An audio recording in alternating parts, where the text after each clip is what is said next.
And I can say that on a physiological level. I can say that on an epigenetical level. We can say it on a biochemical level, that you're completely transformative every breath, every moment, astrologically, emotionally, everything. Around every single $1 million mansion is, a 10 to 15 foot wire fence to keep the world out. And you realize, my God, there's $1 billion worth of prison cells that were built by the very people living in them. Humility is the only word I know second to mystery. I cannot, and I'm not going to pretend. And I'm humbled. What would it look like if I actually embodied the essence of genuine self-worth because I choose myself?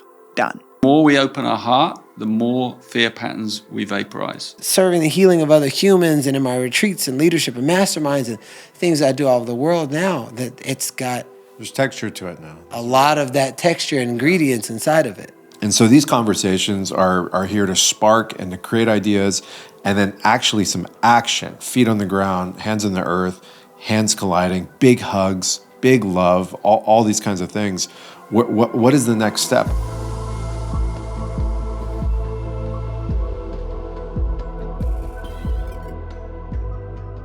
The beginning of cancer is isolation. So you isolate a single human cell, it immediately turns into a precancerous cell that's fast on its way to becoming malignant. And so isolation leads to malignant behavior, which is parasitic, taking resources from around itself because it can no longer provide for itself because it's lost its connection to source. Wow. So you lose connection to source, your metabolism immediately drops. If you cut all those fiber optic cables to all the other cells, now you're dim.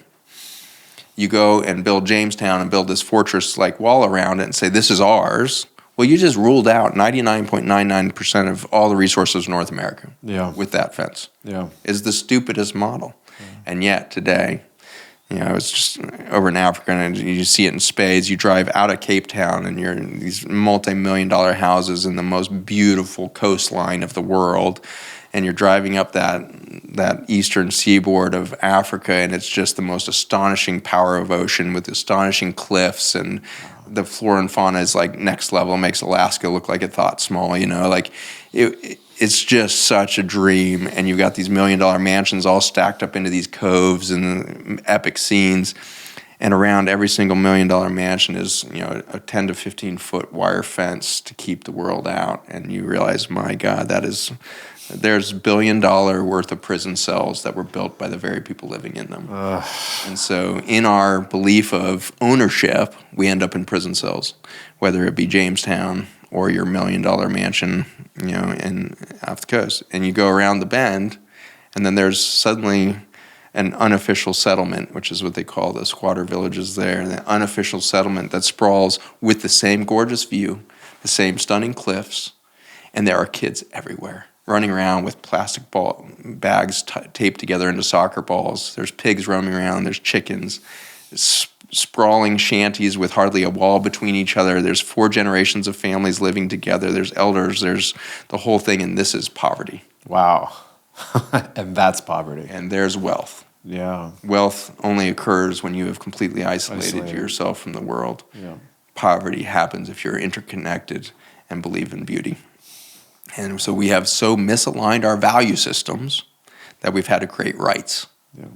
And so when giant economies that are parasitic and extractive because of their belief of scarcity, because they believe they are separate, starts killing and wiping out all things, every soil, water, air system now owned by the Chinese or Americans or now multi-billion-dollar companies like Nestle and our big food industries owning more than most fiat countries do, all of those fences, all of that ownership, all of that extraction has driven us to wiping out 97% of indigenous cultures and peoples over the last 200 years and destroying 97% of the soil systems of the planet at the same time. And so this extractive nature has reached its pinnacle state. And now we see biology collapsing on the planet for the loss of biodiversity. And so Loss of communication. Loss of communication is secondary to the loss of biodiversity. Yeah. So you lose biodiversity, you lose that whole colloidal matrix of communication that we mentioned, and now you start to lose network communication, you get isolation, all the cells start acting malignant. It's seated in the conscience of men and women right now. This is something that we're like at generation loss. We've forgotten what we've forgotten. It's gotten to that point. For sure. This reminds me of what Steiner's intention was with biodynamics. It wasn't to make the most mineralized food, the healthiest food. That was a side effect of giving authority back to the human. It's becoming the steward of the land and having a connection to the soil and having connection to other people. That's the Waldorf method. We're incubating children. We're not indoctrinating them. We're allowing them to build their faculties of intuition and love and experience, deal with their own conflicts. So we are connected and not isolated. At the root of that is that form or that seed of intelligence that is inherently within us. How do we get this back out there? How do we wake this up? Because we're running towards I know you said that it's happening, but we're also heading towards a cliff with no brakes on it. That's industries are falling right now. Maybe they're supposed to fall, but there's wars happening all over this world, which is a total breakdown of consciousness. We have scarcity at the highest level, poverty conscious, emotional problems. Everyone's in this debt slave capitalistic system. Nobody even wants to really talk about these things. And most people that think they can't even have these conversations because they're worried about paying the rent. And they're, how do I just shut my child up and put an iPad in their face and have them go into another form of escapism? We're in that level. And so these conversations are here to spark and to create ideas and then actually some action, feet on the ground, hands in the earth, hands colliding, big hugs, big love, all these kinds of things. What is the next step? Slowing down, taking breaths. This is what I've learned this life. The slower I go, the more I get stuff done. Absolutely. I've really made a promise to myself. So today, when I was coming here and things were going off a little bit, they weren't as I expected. My son didn't come, and the freedom, I had to slow it down, sit with myself in my meditation this morning and say, hands off the wheel, you're not in charge, and you can trust. And I was like, oh, thank you. Yeah. And then watching you, to trust. and then watching you really echoed that, because I think I'm going slow, but I'm really not. I've always noticed that. I tell myself we're going to slow down, and I'm like, Deborah, and then I was a little slower. It's all relative. Exactly. Right? And it shows you. Yes, and that's why it's so important to take a deep breath and listen to the podcast and then stop and reflect back with yourself. Do I give myself the gift of breath? Yeah. I mean, I'm really impressed. But you have 4 planets in Taurus. You got a little thing on me. I've got the little Gemini thing. Yeah. I did an interview about 3 years ago after a ceremony that I had just gotten back from in Peru, and it was Pete Evans' interview. And he wanted to get into psychedelics and plant medicines, and I have a background in that. And, Of course you do. That's all ruled by Neptune. It makes total sense. And he said, how do people start their journey into psychedelics? And I said, well, and he goes, there has to be intention there, right? Well, I'm like, obviously there has to be an intention, but we have to reverse that a little bit. There has to be intention in people's breath, let alone psychedelics and going into, the blurred state. Most people have no intention on their own breath. I know. How are they going to have intention dying before they die and going into that level of mysticism? So if you're hearing all this, start with your breath, your prana, your chi, your life force, the convergence. I've so learned how to do this. Yeah. I made a practice. Every year on the new year, I pick a word, and I let that word follow me for the whole year. And one year the word was breath. And that really taught me to intentionally breathe. I didn't know. I didn't know I wasn't doing it. What happens, you come out the womb and you take a breath. And that breath is that first kiss from the sky. And then all the stars tell you the next thing you know, they're giving you this download. Here's what you're here to do. Let me ask you this. On electromagnetism, on a material level, right? And I'll give you just a quick example. Dimethyltryptamine, DMT, right? Many people are drinking ayahuasca. Many people are freebasing this in different forms. In my opinion, DMT is the material world alchemy that transports the soul in and out of the body. Wow. That's my take. And we can go into I would depths listen. of that. I believe you, Mr. Neptune. There's a pharmacokinetic perspective of looking at that. There's also an experiential perspective. So there is a soul in the body. We're just experiencing it through this morphogenic field and this holographic world. What do you think is happening in the science cosmology of that first breath out of the womb? Do you think there is a mineral? Do you think there is a magnetism? Do you think there's a lightning? Question. It's Ormus. Tesla said there's a coil. I mean, what do you think's happening on the fundamental laws? And just this is a postulation, right? Yeah. And my Mercury in Taurus doesn't postulate well. So Okay. I would just say, in no uncertain terms, having watched the birthing and the chart and been in the room, Yeah. that it is definitely being organized by a very high level of consciousness, that it was signed before it got here, that there's Yep. a contract that's in place, the actual chemistry involved of how the brain, the heart, the body all go into alignment with your chart, and I can tell your body type based on this. I'm not going to even try. Okay, so maybe it was built beforehand. It's definitely an intelligent. You are and asking. the chart is just giving us the system to lock in on. Yes, to give us It's not- access. the lock-in isn't shooting the lightning strike to turn it on. Or maybe it's both. I think it is. Okay. I think there is a moment of birth when the whole system gets activated and lightened up. I think there is something So to be it's like a said. software- The moment you enter the sphere of reality, Yeah. the software comes into alignment, the picture is taken, it's tattooed on your soul, and that's that. But the better question you're asking, which I really appreciate, is what is the intelligence out? You really want this, you sad you. Yeah. What is the intelligence operating here? And the astrologer is going to tell you humility is the only word I know, second to mystery. I cannot, and I'm not going to pretend. And I'm humbled. I'm not the new age woo-woo astrologer. I love what she is saying right now. Humility is And what the mystery. uncovers the truth. It's all about the And mystery. how dare my That's- mind, I got the willies, that's how the- dare my mind take the position of knowing when I know my heart is so innocent and so young and so sweet. Let her lead. This is it. This is what I have a problem with modern science, is that they know But you that have such an appetite. Look at you. You're such a brainiac. And it's so wonderful because the ancient ones knew there were systems put in place. Sure. There is numerology. There is there's the tarot. There's the old Kabbalah, which is based on astrology. And the end of the story, get ready. I've written a book. Do you know this? No. Called The Missing Element. And the subtitle is Compassion for the Human Condition. Wow. And in the book is the 4 elements, which is the system that from Egypt to the Buddhists to the Hawaiians to the Jews, every system's based on the 4 elements. I got the willies again. And so I suggest, because I'm a little slow, remember that part I realized when I was young? The 4 elements. Yeah. If you master the magician in the tarot deck, the first card is the Fool. Like, you're going to go down there again? Are you crazy? Yeah, like, really? I'm One not more even, time? I can't believe I did it again. Yeah. And then the first stop is the magician card, and on the magician's desk is water, air, earth, and fire. Go look at the card. yeah. So if you're willing to learn the elements, which is what my book's about, and the simplest version, and that comes right back to water. Can you sit in silence? Do you know how to meditate? Do you know how to take deep breaths, said the air sign? Can you speak truth? You're so good. Can you ask all these questions? Then comes earth. Can you put it in your body? Right. Can we get out of our heads for 10 minutes and have the yum yum factor? Yeah. And then fire. Woohoo! Here comes the orgasm. Where's the fun factor? If you're not having fun, go home. Absolutely. And So that's- it's all this. Those It's 4 symbiotic. little. It is. I know is. that was. It's symbiotic.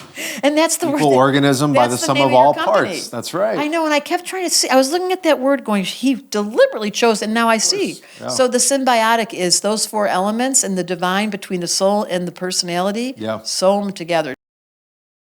When you become more evolved or self-aware, it doesn't mean that the bullshit doesn't show up. It just means that you're more aware of it. Right. So shit's still going to hit the fan. You're human. You're in this human experience. You can't evolve yourself out of the exhale of the human experience. We also have to have the exhale for the inhale, Sure. the dark side of the moon, the light side of the moon. That's right. It's just like fasting or doing a Vipassana. Yeah. The blinders start to wear off. Okay, keep going. Exactly. So the understanding of the shadow nature, of the insidious roots that it takes that actually creates an energetic signature behind my decisions, that's the stuff I want to get into. And so when I started to actually notice that there was some desire for validation coming outside of myself through the acknowledgement of others in my worth. And it has, if I was to give an action to that energy, it's like this. I'm not doing that actually in the space, but my energy is ungrounded and out of my body because there is still a desire for validation for my presence found in partnership over the past 7 years. But it's not been exposed until I was out of partnership was when I started to detect that frequency. And so then I sat with what would all of my potential future timelines, what I say future timelines being like the infinite amount of things that could happen from this point forward. What would it look like if I actually embodied the essence of genuine self-worth because I choose myself? Done. I don't need you to tell me that I'm doing a good job. I don't need you to have a crush on me to tell me that I'm attractive and I'm valid as a partner. I don't need this reputable person to tell me that I have done such a good job because I did something brilliant in the space. But what would it look like if I sit in a room of powerful beings and not need to say anything and feel deeply chosen? That is power. Insecurity is allowed. Power is silent. And I fell into or like dropped into the marination and the essence of that frequency. And I saw all of these potential timelines working out in a way of ease and grace and expansion because it's meeting me of where I'm at, recognizing the universe doesn't give us what we want. The universe gives us who we are. And if I choose myself today, I wonder what the future looks like. Now that's a place that I want to live. And that's available to everybody. And that's the best part about it. Doesn't matter what physical vessel you're in, doesn't matter how much money's in your bank account, doesn't matter how many followers you have or what you've created. If we can access this as individuals on this planet, the vibration that we start to attract, likes attract likes in a vibrational reality from a deep place of self-worth, now that's actually starting to anchor in heaven on earth within your own unique experience. And so the root of it is self-love. And to get to that point, it's a journey. And I'm still on it. And I'm a student of it. But this literally was a piece that I started to detect yesterday. So when you're like, okay, well, we're not going to plan necessarily the direction of the podcast. We're just going to let you go over what most alive. This is the most alive thing for me. And I haven't spoken about it yet. And I'm still in the integration, and even communicating it helps me to integrate this piece in a deeper way. This is my favorite conversation in terms of what we're talking about, because this is a big part of my self-identity and my message and things that I've worked through. You know, I had a very overbearing mother. I had a mother that was on top of me, telling me that this is the way to do it. This is not the way to do it. Your self-worth is this high. You got to be this good. You have to be the best. In Farsi, they call it dudu tale, which means golden something. And that was a self-identification that I had to be always at top of my game, top of the class, best. And it put a lot of pressure on me. And it put me in a position where I only felt like if I had fallen off a little bit in any of those dynamic categories, that I was a shell of myself and I was not good enough. And it created a lot of, different unravelings of my consciousness. And I had to work through those things over the last 12, 15 years to the point where I'm, still practicing that every day. And I'm saying that right now because you said something that stood out to me, and I think it was offline, is that who you are today is not who you were yesterday. And I can say that on a physiological level. I can say that on an epigenetical level. We can say it on a biochemical level, that you're completely transformative every breath, every moment, astrologically, emotionally, everything. And so chop wood, carry water, become enlightened, become utopic, remove the false identity, the Maya runs out of you, and then all of a sudden, what do? You got to chop wood and carry water. So this is a disciplinary act. This is practicing. This is how you do anything, is how you do everything. So are you now looking at this, I would say nirvana moment of complete true freedom and saying, okay, now I can see, now I can feel, now this has to become a practice. How does this become a practice to Blue? How does this sustain? We are human. Of course, things are going to happen. We're going to feel a spear on our side here and there. Things are going to happen. But what is your, I would say, almost your prescription to being able to maintain this and keep going further and further so that when a partner does come along, you are truly meeting that person with your glass completely full, overfilling, and it's synergy, not 1 + 1 is 2, it is infinite. Mm-hmm. So I think that the greatest gift we could ever give anybody is the gift that we've given ourselves first. And what I mean by that is that if I'm to truly listen with empathy towards you, I must first have listened to empathy towards my own inner workings. I cannot hold space for you if I'm not holding space for me. I will judge you if I'm judging my own experience. All judgment is rooted in self-judgment. So my practice is continuing to monitor the energetic hygiene of my thoughts. This is what's going to ensure that something done over a series of time creates a new default or a character. And so for me, anytime there are thoughts that are not pure, that are judging another, that are putting someone down, that are nitpicking at the way that I'm showing up in life, is to continue to free my internal narrative out of a binary experience. Mm-hmm. So if I'm in my room and all of a sudden I feel thought about this person that said something about me, and I'm sitting there and I'm spewing on it and I'm going, how dare that person, I can't believe he said that. All of a sudden it's like, catch yourself in that moment. And it's almost like I am the queen of a court and a very horrible jester comes in. And it's up to me to entertain this jester or to ask this jester to leave, because it's actually polluting the space. And so if I'm the queen on my throne and this jester comes in and is cracking some horrible joke and he's making a mess, I'm going to ask that jester to leave my court. Well, I do that same thing with negative and positive thoughts. And to become mindful that I am not those thoughts, but those thoughts are here taking up real estate in my consciousness that is emanating out into a vibratory reality which can only give me more of who I am. And so it's a very filtered moment in the mundane experiences. And what I like to say is, I actually don't know really much about life. The only two things I know how to do well is to pray and to play. And so filling my mundane moments, instead of feeding into negative charged, gossipy, judgmental energetics and feeding that jester to stay in my court, that therefore is the energy I'm emitting, to actually be really mindful that recognizing and rooting my core values in all judgment is rooted in self-judgment. And so if I'm judging another, where in my part of my psyche do I not feel evolved or have a lack of awareness in that area of my life? And how can I pull myself forward into a deeper place of wholeness? Now, this is a devotional life's work of devoting myself to my higher self, being a disciple of my higher self. And so it's only found in the mundane moments, not the highlight reel. It's not the champagne popping moments. Right. It is the moments in between, accept all, reject none in my psyche. And it is a constant filtering practice. But what this does on a daily, minutely, secondly basis is that it accumulates and allows me to every 75 trillion cells of my body to start humming at the frequency of embodiment. And embodiment is genuinely, embodiment and authenticity are two of the most magnetic qualities that exist.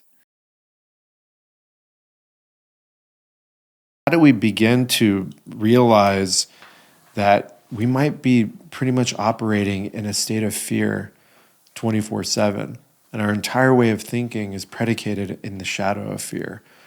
What's your take on that? Because I see that out there, and I talk about scarcity mindset and poverty conscience and this mindset of lack, and always coming from a place of lack. And I see it in the collective energetically. They're afraid of being able to take a step forward because they're so conditioned and they're contracted so much physically, mentally, emotionally, spiritually, that they're only taking the scraps that are left and drifting towards this escapism behavior, so they don't have to apply anything. What are we doing? Yeah, it's a great question. I think we are permeated with fear. Yeah. You know, this is the epoch in which we are permeated with fear. And so it's in the cells of our DNA. And it's there for a reason, you know. It's there because we did have to survive, and we do have that memories and those reptilian brain kind of behavior patterns. And yet, at the same time, what I described earlier is this kind of this whole cycle that we're moving through. And part of that cycle is the other side of it is this involutionary current, right? So we have evolutionary force and then involutionary force, and the involution is the wholeness seeking us, you know, and it's literally kind of it's the highest consciousness being stepped down into our bodies, and so it's like spiritual consciousness coming down into us. It's not really coming down into us, but it kind of, that's a way of looking at it. It's turning on. And we're moving up towards it. So we move up towards it, it comes down towards us. And what it's doing is it's vaporizing the fear patterns. So the more we open our heart, the more fear patterns we vaporize. And there's a finite, this is the good news, there's a finite amount of those cells. There's a finite amount of that fear. So it's like a reservoir in us. Sure. And so the more alchemy we do, the more we obliterate that fear. So it's not reproducing within us. Well, it that's an can't- interesting question. Okay, yeah, because I think of cells, I think of immunosenescent cells that go dormant in the body and ultimately fail your immune system, which leads towards catastrophic disease. Yeah. So you could be feeding it. Yeah. Okay, so maybe a better way of understanding it is that these are like, there's a word, coax patterns or something. This is from trauma therapy. Interesting. They're like thought forms in a way. They're kind of brain collections of neural pathways. Okay. Fractal kind of fear patterns. And when you dismantle one of those permanently, it's gone, right? But otherwise, what it's doing is it is programming the cells. Right, so once you take one out, you've got less ability to program the cells with fear. You still got other ones. Sure. So you got to obliterate all of them. Got it. Yeah, so it is a kind of game. Yeah. It's like a video game. Right. It's like we're kind of space invaders. We're blasting these things with our awareness and with our love, and there are a finite amount. So what I always try and say to people, and this is just based on my own obliterating my own, and I still have plenty left. Is it gets easier. Yeah. Do you momentum? Yeah. Yeah. Do you experience that? All the time. Yeah. Yeah. Yeah. And I can see it, and I can also feel it can go in both directions. In what way? Well, if you're caught up in the fear trap, energetically, that leads into almost the awakening of old fears, and other things come with it. Right. Yeah. But in the momentum of the truth unraveling and getting out of the guise of fears and the chokeness of it, it just starts to unravel. Yeah. And it becomes funner and funner and funner. Yeah. It's a and feedback lighter. loop, right? It's Feedback a biofeedback loop. Yeah. So I feel lighter as it unfolds. So the feedback loop operates at the shadow. It keeps the shadow working, but also at the gift or at the higher level, it also creates more freedom. Sure. More quickly. Yeah. Yeah. It gets funnier I agree. too. It definitely gets funnier. Because I laugh at some of the things that used to concern me, which could be considered a fear. Yeah. Sure. Yeah. Yeah. No, I agree. And so I think that fear is being. We do the work. If you do the work, it works. That's right. One of my teachers used to say, like the old Taoist guy used to say, you do it, you get it. It was like, that was his thing. You do it, you get it. Oh my God, I know why I'm in prison. Because every day while I was free, I used to say, I feel like I'm so far away from where I'm supposed to be, like I'm in prison inside of my own body. Yeah. And I was literally far away from where I was supposed to be in prison. Right. And I said, if I can think myself to prison, well, in that case, I'm a free man. Yeah. What would a free person do? And a voice inside says, Garrain, everything you used to love to do when you were a kid. What did I used to love to do? Oh, I used to love to run. That made me feel free. I used to love to sing. I used to love to dance and do visual arts and everything. So I started doing it. I was drawing and painting and an inmate. I was painting portraits of their family members. And they're like, oh, thank you, in tears. Do you want anything? No, I was so fulfilled with whatever was welling up inside of me. And it was just easy for me to just share that joy. And then I love to motivate people. So I learned French to speak fluent French, and I was just motivating people, and then there'd be a crowd of people around me just hearing me talk. And it was just something I was giving away. And whenever I would sing, an inmate goes, every time you sing, it makes me feel free. that was in another cell across the hallway. I just kept saying it, but I was already free in my mind. And I was just sharing, but that's what I used to do when I was a little kid. But my greatest joy, my greatest sense of passion, desire, freedom, like literally time stops where all my downloads come from, is when I'm just running. Not running for time, not running for abs or workout. Just running is my form of moving meditation that I know now. But back then, a little voice says, Garrain, run. You love to run. Nobody was running at that time. I saw stabs, drug deals, fights, all this kind of stuff. Then one day I started running. 30 days, 60-something inmates was running with me. So it went from nobody to me just doing what I love. Your embodiment. And then all these people started to follow. Less fights, less drug deals, less stabbings. And to close this out, when I felt free, key word, felt, not fought for freedom. When I felt free and I embodied the characteristics and all that my inner facilities were freedom frequency, it's like the essence of like aliveness. They called me into the office, which I thought I was getting in trouble. And they said, Jones, we retested the drugs. They had no reason to retest the drugs 2 years after I'd already been in there when they'd already tested them 3 times, 6.2 kilos of heroin every time. Now I feel free. They call me in, retest the drugs, and they say 90% was fake, and for the amount that was real, you've already done the time, you're free to go home. I don't know what to say to that. You mean that those drugs were cut? They were cut. Nobody knows. Wow. Wow, the biology of belief is real. But I will tell you this.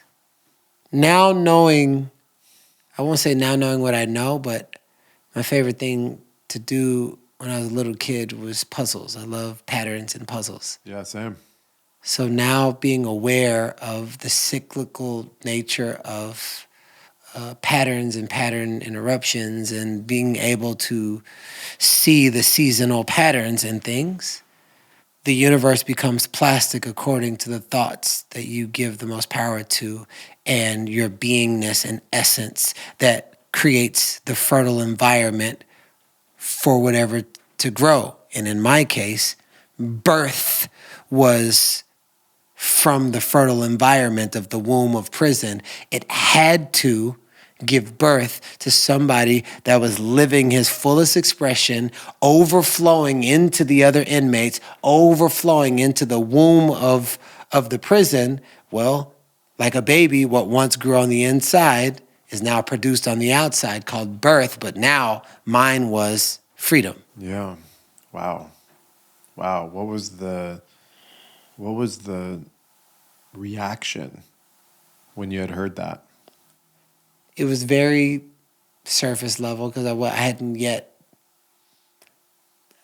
done all the practices and the methodologies and, learn all these tools.